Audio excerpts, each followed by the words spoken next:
Hey everybody, welcome to Gong Labs Live, episode 10. Much like your favorite TV show, the network saw our pilot, liked what they saw, and gave us season 2. So that means we've got more budget, and that means a better show for you guys. Now you might be asking, what is Gong Labs Live if you're just tuning in for the first time? Thank you. And what we're doing is every week we're bringing you tips, tricks, and insights to help you as a sales professional be as effective as possible. Now you know what that means. Closing more deals means more money, more glory, rinse and repeat. So if you're a return viewer, thank you, you're part of the Gong tribe. Go ahead and share the wealth and tag someone right now who should be checking out Gong Labs Live for the first time. Now you might also notice that we have a new format. We're going to add some new segments, adding more interviews, and this means better content for you overall. We're also not going to be going live, but airing on live. So you'll still be able to check us out Thursdays at 10 o'clock on LinkedIn, Pacific time, and you'll also be able to see all of the episodes posted online at Gong.io. Now, today's topic. For this week's episode, we're going to break apart how to get a deal unstuck. Sales is challenging, but you already knew that. There's many buzzwords to describe a sales rep, self-starter, self-motivated, but the most important is proactive. Even with that proactive mentality, you will inevitably hit a snag and your deal will get stuck. Lesser reps hit a wall and they quit. They lost the opportunity to move on, but not you. This week, me and Chris are going to break down and figure out how can we diagnose when a deal is stuck and how to treat it. All right, Chris, today we are diagnosing the top 5 reasons why deals get stuck. Yes. Now we put some time behind the cameras and figured out what those top 5 are, and here they are. So number 1, unsolved objections. Yes. 2, stuck in legal. 3, lack of urgency. We're going to put going dark in there as well. Number 4, can't get to power or can't get to the decision maker. And 5, pricing and negotiations. So the first one we're going to break apart is our unresolved objections. Chris told me offline that that's a better way to say it. I sound more intelligent. Coming from a professor, I take his advice. So unresolved objections are something where objection arises, you give it what do you call it, lip service? A rep gives it lip service, which is kind of like curving it, not really completely addressing it. And what that can do is plant a seed of doubt and uncertainty that will surely come to bite you later. A few examples of that could be, the capabilities, right? Someone's really interested in the use case, maybe you just touched on it, didn't really expand on it enough. Could be something around technical requirements like integrations. Do you touch with Salesforce.com? Do you touch with our phone provider, whatever it is? And it could also be around differentiation, so understanding how you differentiate yourself from other players in the space. Chris, what are some of the impacts of unresolved objections? Well, I think the principle to keep in mind is that Peter Drucker quote where it's like communication is more about the things that were not said rather than the things that were said. Yeah. And so I think a lot of salespeople think objections are automatically resolved by just checking the box and speaking to those objections. But when you really, and if you have the opportunity to be face-to-face with that person, or if you have like the Zoom web camera on, if you're really tuning into their body language, you can get a sense of whether or not that objection was truly resolved, or if they're just kind of nodding and smiling, but deep down it's not resolved. So the impact on that is your deal, it goes into one of these other things we're going to address, is your deal tends to go dark. Yep. So they have an objection, you kind of steamroll them, give the answer that you think is going to resolve it, but they're still holding on to that objection internally. And maybe they cancel your next meeting that you have scheduled. Right. They don't show up. They stop responding to your emails, and the deal just goes south from there. Yeah. The seller doesn't know why, but there's been a disconnect, right? And the buyer sense that they're not getting value out of it. It's viewed as a waste of time. They're going to curve you. I would say one of the keys to making sure this doesn't happen is to get an unbiased confirmation that you've resolved the objection. So not a leading question like, does that resolve your concern? Because that's just begging for them to say yes where they don't really meet it, but saying like, to what extent does that resolve your concern? So that's a little more neutral. It's not leading them to say yes. They might start, speaking about the objection a little more, give you something more to latch onto. Something I lean on sometimes if I sense doubt is like, what's missing from that response? Yeah, that's a great one. Did I leave anything on the table? Things like that, just to get, it's almost just trying to find ways to hook them to say no, so I know what follows that no, instead of just getting the head labeling bob. Is a good technique there too. Like, it seems like I didn't totally address your concern there? And they're going to go, well, yeah, you didn't, and they're going to just spill their guts. So labeling, in case you're not familiar with it, it's a technique that Chris Voss popularized through Never Split the Difference, and it's where you essentially call or label somebody's emotions that you've observed them express by completing the sentence, it seems like you fill in the blank, and that fill in the blank is like the emotion. So it seems like you're not totally sold on the answer that I just gave you. Absolutely. Well, it seems like we're ready to move on to the next one. Label. Getting stuck in legal. So getting stuck in legal is something I hate. It bothers the hell out of me because it feels like your selling is done. You've gotten through, the business unit thinks it's a win. You're getting to maybe procurement or legal, and you just get absolutely stuck. There's a few different reasons for it. I would say the most common one is either the interest or kind of the urgency hasn't been pushed onto that procurement person. Yep. They have no timeline. They don't care if it's end of month or end of quarter. They have no context. I would say that it's not really their job to care about as a sales rep, your timeline. They just see it as another task that's thrown on their plate, and without knowing the business impact, they'll get to it when they're going to get to it, if they're going to get to it. Exactly. And so what can happen is that's where deals go to die if you don't have a way to push urgency, which is another one of our kind of top reasons here. What you need to do is, one, if you're multi-threaded, that's going to be really helpful because what you need to do is get the business leaders, people of power and status at that company, to basically go to that procurement manager, that general counsel, and say, hey, this is important. Here's why it's important, and I need this done by X time. And obviously, it's up to them in terms of kind of how they deliver that. Some people are a little bit nicer than others, but that message needs to be delivered. I definitely have a couple of deals where just couldn't seem to pull those levers and get that person to move. And there's one that's haunted me to this day where the deal just died on the GC's desk somewhere in the UK. Ouch. And I just wonder. It was so far down the funnel too. I mean, it was everyone wanted it. Commercial terms, pricing, people were bought in, and couldn't get through red lines, couldn't get through signature. I think I would just echo the point you made about multi-threading. So Devin came up with this term called deal insurance. Yep. In this case, multi-threading is the perfect deal insurance because if things do get hung up in legal, now you can go to that SVP or that team of senior directors that you've been rallying or this, that, or the other, and they can push it forward. They can act as the Trojan horse on your behalf to get the deal done. Absolutely. Internal champions. All right. Next one. Probably one of the toughest ones is lack of urgency, which you kind of touched on, can also lead to people going dark. And so, Chris, you had a couple good ideas. There's really one idea that needs to be used throughout the process. How can you drive urgency? So an ounce of prevention is worth a pound of cure here, but if the best way to drive urgency is to identify a top strategic priority that whatever economic buyer you're dealing with is thinking about on a daily basis and attach your solution to helping them make good on that. Failure to do that is often why deals go dark or just die due to a lack of urgency. Right. So you need to either identify a priority, a compelling event, or a salt in the wound pain point. Yep. Okay, so you need to identify those. Ideally, you identify those up front because then you're not going to have to deal with getting a deal unstuck to begin with. Trying to backtrack. Yeah. Now, if you slipped up, as we do in sales sometimes, and you didn't set that up front, now you've got to do some legwork to get the deal unstuck. And ideally, the best way, again, is just saying what you've been saying, is multi-threading, because your job now is to get on the senior executive's radar and attach your solution to one of his or her key priorities. The best way to get back on that person's radar is to use somebody, for lack of a better term, that you've been working with internally to springboard yourself there.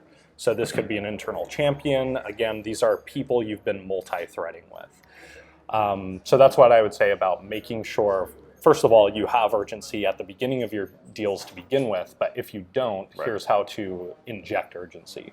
The last thing I would say is, I think we sellers have the curse of knowledge when it comes to selling our products. Right. We automatically assume that senior executives will connect the dots as to how our solution can help them make good on a priority of theirs. Right. That is very rarely the case. They do not know that much about your product. And so you need to spell out, hey, this is your top one or two priorities. Our product can actually help you make good on that opportunity or on that problem. Here's how, instead of just leaving it up to them to translate your solution into their own language and realize that it's going to help them. Absolutely.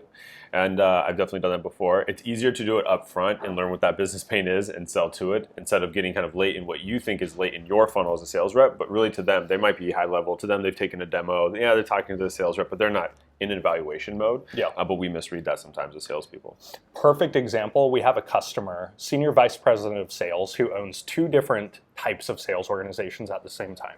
He owns essentially a call center, a team of reps making very transactional calls, and that's where we have implemented Gong. Okay. He also owns a new team, though, of field enterprise sellers who are still doing business over like WebEx and Zoom and that kind of stuff. It's not totally face-to-face, but it's a strategic priority of his and the CEOs to stand that up and make good on it. They have 40 sellers. He's been using Gong for like 18 months, and he had no idea we can even record Zoom meetings or help them achieve this strategic initiative. And he's been using Gong forever. So just us doing the simple act of like, hey man or woman, you can use the same solution to do this priority. Right. So it all comes back to just understanding their priorities. Definitely. And then in terms of going dark, there's really no silver bullet in sales, and definitely not for people going dark. But if you do have your main point of contact gone dark, by multi-threading, you'll have other people to lean on. You can take a more empathetic approach, which I've done with, when you have a lot of rapport with someone and they just ghost you for a week and a half. If Chris stopped texting me for about 10 days, and other than some tears, I'd honestly be like kind of confused and just like, well, what's going on here? WTF, man. Yeah, and so you can lean on these other people that are, sit by your point of contact, your champion, and say, hey, like, I haven't heard from Chris in a while. I just honestly want to make sure everything is okay. We had a meeting, he didn't make it. And I think just leaving it that much and not this like, hey, Chris missed our meeting. That made me angry and very visible via email. People are like, I don't owe you anything, right? You're coming to me for a favor. Yeah. So that's something you can do. I would say kind of last ditch effort if you really just have maybe you didn't multi-thread, maybe everyone went dark. Something you can do is just use LinkedIn Navigator, find some shared connections and say, oh, I realize Steven knows Chris. I'm going to reach out to him and see if maybe he can kind of spark a dialogue. Yeah. It's a bit of a Hail Mary, but better than nothing. All right, number 4. The inability to get to power or to the decision maker. So we've talked about above the line and below the line in terms of kind of the power line in your organizations before. Essentially above the line, you can make decisions, you tell people what to do, they do it. Below the line, you get told what to do, and that's okay. There's a place for everybody. But you need to get above the line to make sure that you can get a deal done. So, Chris, do you have any kind of like tips or tricks in terms of what you can do if you're not at the decision maker? What can you do to get there? Well, I think there are a couple things. So, number one, it goes back to understanding priorities, but I've already beat that dead horse, so I'm not going to keep going there.